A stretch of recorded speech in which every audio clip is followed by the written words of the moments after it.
Hello sugar friend, আমি Sabbu and welcome back to my channel. তো আজকে যে সাবজেক্টটা নিয়ে আমি তোমাদের সাথে আলোচনা করব সেটা হচ্ছে ক্রিপ্টোকারেন্সি। সো বন্ধুরা, তোমরা কি জানো ক্রিপ্টোকারেন্সি জিনিসটা আসলে কি, আর কেনই বা ক্রিপ্টোকারেন্সি, বিটকয়েন, এনএফটি, ব্লকচেন এসব নিয়ে এত আলোচনা হচ্ছে? সো আজকের এই ভিডিওতে তোমাদেরকে আমি বোঝাবো আসলে ক্রিপ্টোকারেন্সিটা কি, ক্রিপ্টোকারেন্সিটা কি করে কাজ করে, আর এইটা এই যুগে দাঁড়িয়ে এত গুরুত্বপূর্ণ কেন। তাহলে সময় নষ্ট না করে চলো শুরু করা যাক।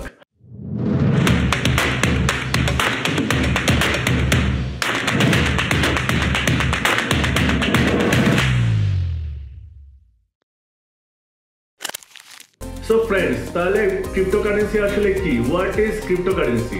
সো ক্রিপ্টোকারেন্সি হলো একটা ডিজিটাল মুদ্রা বা ডিজিটাল কারেন্সি।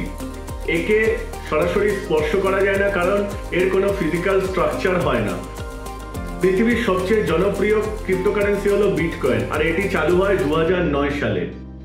এছাড়াও আরো অনেক হাজার হাজার ক্রিপ্টোকারেন্সি রয়েছে, যার মধ্যে রয়েছে ইথেরিয়াম, সোলানা, ডজকয়েন ইত্যাদি। বাট পৃথিবীতে যত ক্রিপ্টোকারেন্সি রয়েছে তার মধ্যে সবচেয়ে বেশি পরিমাণে রয়েছে এই বিটকয়েন। এটি কিভাবে কাজ করে? How does it works? So cryptocurrency কাজ করে আসলে ব্লকচেন নামে একটি প্রযুক্তির মাধ্যমে। এটি হলো এক ধরনের ডিজিটাল খাতা বা লেজার, যার মাধ্যমে ব্লকচেন সম্বন্ধীয় বিভিন্ন ধরনের তথ্য সেভ করা হয়ে থাকে। এই খাতা কারোর একার নয়, এটি আসলে বিশ্বের বিভিন্ন প্রান্তে বসানো কম্পিউটার সিস্টেমের মাধ্যমে হ্যান্ডেল করা হয়ে থাকে। এটাকে বলা হয় ডিসেন্ট্রালাইজড নেটওয়ার্ক। ফলে এটিকে হ্যাক করা খুবই কষ্টসাধ্য একটি ব্যাপার, অলমোস্ট ইম্পসিবল বলতে পারো। মানুষ কেন ক্রিপ্টো ব্যবহার করে? Why people are using crypto? 1 নম্বর হচ্ছে দ্রুত এবং সহজে আন্তর্জাতিক লেনদেন করা যায়।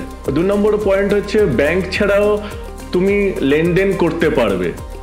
3 নম্বর হচ্ছে অনেকে এটাকে অ্যাজ এ ইনভেস্টমেন্ট হিসাবে দেখে, কারণ এই বিটকয়েনকে এখনকার যুগে অ্যাজ এ ডিজিটাল গোল্ড হিসেবে অনেকে দেখছে। কেউ কেউ এই ডিসেন্ট্রালাইজড ইকোনমিটাকে খুবই পছন্দ করে, কারণ এটি কোনো বড় কোম্পানি বা ব্যাংক দ্বারা নিয়ন্ত্রিত হয় না। জনপ্রিয় কয়েন সমূহ বা পপুলার ক্রিপ্টোকারেন্সি। সো মার্কেটে অনেক ধরনের ক্রিপ্টোকারেন্সি তোমরা দেখতে পারবে, বাট এর মধ্যে সবচেয়ে যে জনপ্রিয় ক্রিপ্টোকারেন্সিগুলো হলো, তার মধ্যে 1 নম্বর হলো বিটকয়েন, যেটি নাকি প্রথম ক্রিপ্টো এবং ডিজিটাল গোল্ড নামে পরিচিত। তারপরে হলো ইথেরিয়াম, এটি স্মার্ট কন্ট্রাক্ট এবং এনএফটির জন্য অনেক পরিচিত। তারপরে হলো ডজকয়েন, এটি হলো একটি মিম কয়েন, যেটা নাকি পপুলার মিম থেকে তৈরি হয়েছে, এবং এই কয়েনটাতে পার্টিকুলার এলন মাস্কও ইনভেস্ট করেছেন। এর বাইরেও হাজার হাজার অনেক ক্রিপ্টোকারেন্সি আছে, যেগুলোর মধ্যে ম্যাক্সিমাম মোটামুটি ঠিক আছে, বাট কিছু কিছু ক্রিপ্টোকারেন্সি আছে যেগুলো নাকি স্ক্যামও হতে পারে। তাহলে ক্রিপ্টো কি করে কিনবেন বা সংরক্ষণ করবেন? How do you buy crypto and store it?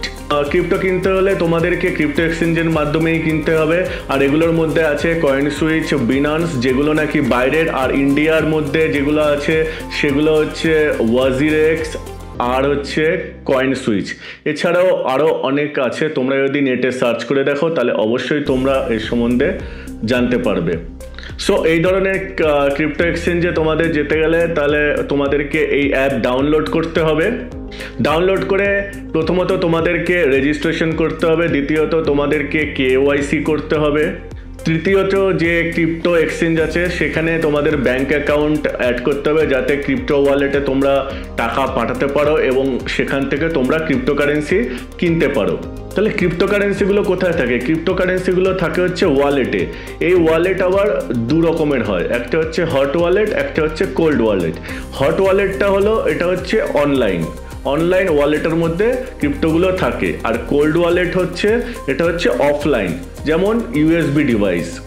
So এই কোল্ড ওয়ালেটটা হচ্ছে অনেক নিরাপদ এবং দীর্ঘমেয়াদী। ঝুঁকি ও নিয়ম নীতি, রিস্ক অ্যান্ড রেগুলেশন। এই ক্রিপ্টোকারেন্সিগুলি খুবই ভোলাটাইল হয়, মানে ক্রিপ্টোকারেন্সির মান খুব ওঠানামা করে, তো এটা এক জায়গায় থাকে না। লং টার্মে এটা একটা বেশ ভালো হতে পারে, বাট শর্ট টার্মে কেউ যদি ভাবে অনেক লাভ করব, সেটা একদমই ভুল ধারণা। এই ক্রিপ্টোকারেন্সির রিস্ক বা ঝুঁকিগুলো হলো মূল্য কমে যেতে পারে ক্রিপ্টোকারেন্সির, তোমরা প্রতারিত হতে পারো ইন দ্য সেন্স তোমরা যদি এমন কোনো ক্রিপ্টোকারেন্সিতে ইনভেস্ট করে থাকো যে ক্রিপ্টোকারেন্সিটা অতটা পপুলার নয়, but it could be scam, এটা একটা স্ক্যামও হতে পারে। তারপরে ক্রিপ্টোকারেন্সিগুলো যদি তোমরা কোনো ওয়ালেটে রাখো আর ওয়ালেটের পাসওয়ার্ড যদি ভুলে যাও, তাহলে সেক্ষেত্রে আর কিছু করা যাবে না। এরপরে হলো এই ক্রিপ্টোকারেন্সিগুলো অনেক দেশের প্রপার নিয়ম নীতি কিছুই ফলো করে না, মানে অনেক দেশে এই ক্রিপ্টোকারেন্সির প্রপার নিয়ম নীতি নেই। ক্রিপ্টোর ভবিষ্যৎ কি হতে পারে? What is the future of crypto? অনেকে বিশ্বাস করে এই ক্রিপ্টোকারেন্সি ভবিষ্যতে অর্থব্যবস্থাকে পুরো পরিবর্তন করে দিতে পারে। এই সময় যে সমস্ত নতুন ধারণাগুলো দেখা যাচ্ছে সেগুলো হলো এনএফটি, ডিফাই এবং ওয়েব3। তবে এই সমস্ত কিছু নির্ভর করছে সরকার, টেকনোলজি কোম্পানি এবং মানুষের গ্রহণযোগ্যতার উপর। তবে এখন অনেক মানুষ এই ক্রিপ্টোকারেন্সি সম্বন্ধে সচেতন হয়েছে এবং তারা যথাযথ ইন্টারেস্ট দেখাচ্ছে এই ক্রিপ্টোকারেন্সিতে ইনভেস্ট করার জন্য। উপসংহার বা কনক্লুশন, ক্রিপ্টোকারেন্সি শুধু একটা ডিজিটাল টাকা বা ডিজিটাল কারেন্সি নয়, এটা হচ্ছে ভবিষ্যতের আমাদের দৃষ্টিভঙ্গি পরিবর্তনের একটা নতুন দিক। এই ক্রিপ্টোকারেন্সিতে ইনভেস্টমেন্টের মাধ্যমে আমরা আমাদের যে পয়সা বা আমাদের যে লাভ আমরা অনেক গুণ বাড়াতে পারি, কিন্তু ক্রিপ্টোকারেন্সি নির্বাচনের ক্ষেত্রে আমাদের অনেক সচেতন হতে হবে, কেননা এই বাজারে অনেক ধরনের ক্রিপ্টোকারেন্সি আছে যেগুলো নাকি স্ক্যাম হিসাবেও অনেকে ঠকেছে। তো তোমরা যদি ক্রিপ্টোকারেন্সি কিনতে চাও, অবশ্যই এর বিষয়ে সুন্দরভাবে রিসার্চ করে দেন ক্রিপ্টোকারেন্সিতে ইনভেস্ট করো। আর সবার শেষে একটা রিকোয়েস্ট থাকলো যে এই ভিডিও থেকে যদি তোমরা লাভবান হও, তাহলে অবশ্যই এই ভিডিওটি লাইক, শেয়ার এবং সাবস্ক্রাইব করো। আর আমার এই চ্যানেলটিকে সাপোর্ট করো যাতে আমি ফিউচারে আরও এরকম সুন্দর কন্টেন্ট নিয়ে আসতে পারি। তাহলে আজকে এই অবধি, দেখা হচ্ছে আবার নেক্সট ভিডিওতে।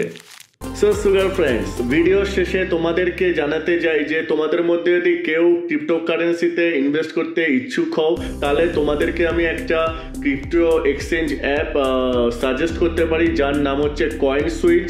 এটা FIU রেজিস্টার্ড, আর আজকের দিনে দাঁড়িয়ে এই ক্রিপ্টো এক্সচেঞ্জের মাধ্যমে অনেকেই ক্রিপ্টোকারেন্সি কিনেছেন। তো তোমরা এই প্ল্যাটফর্মটাকে বিশ্বাস করতে পারো, কেননা আমিও এই প্ল্যাটফর্মে কিছু ক্রিপ্টো কিনেছি। সো তোমাদের জন্য আমি এই ভিডিওর নিচে এই অ্যাপের লিঙ্ক দিয়ে রাখলাম। তোমাদের যদি মনে হয় তোমরা এই লিঙ্কটাতে ক্লিক করে এই অ্যাপটা ডাউনলোড করে ক্রিপ্টোকারেন্সিতে ইনভেস্ট করতে পারো। বাট রিমেম্বার, ক্রিপ্টোকারেন্সিতে ইনভেস্ট করার আগে তোমরা অবশ্যই ক্রিপ্টোকারেন্সিটা কি আরেকবার ভালো করে রিসার্চ করে দেন ইনভেস্ট করো। আর আমার সাজেশন হবে, যদি তোমরা ক্রিপ্টোকারেন্সিতে লং টার্মের জন্য ইনভেস্ট করো, তাহলে অবশ্যই বিটকয়েন অ্যান্ড ইথেরিয়ামে ইনভেস্ট করো। আর যদি কেউ চাও যে শর্ট টার্মে তোমরা বেশি লাভবান হতে চাও, তাহলে সেক্ষেত্রে ক্রিপ্টোকারেন্সিটা একটু রিস্কি ব্যাপার হতে পারে। তো আশা করব তোমাদের এই ইনফরমেশনটা খুব ভালো লেগে থাকবে।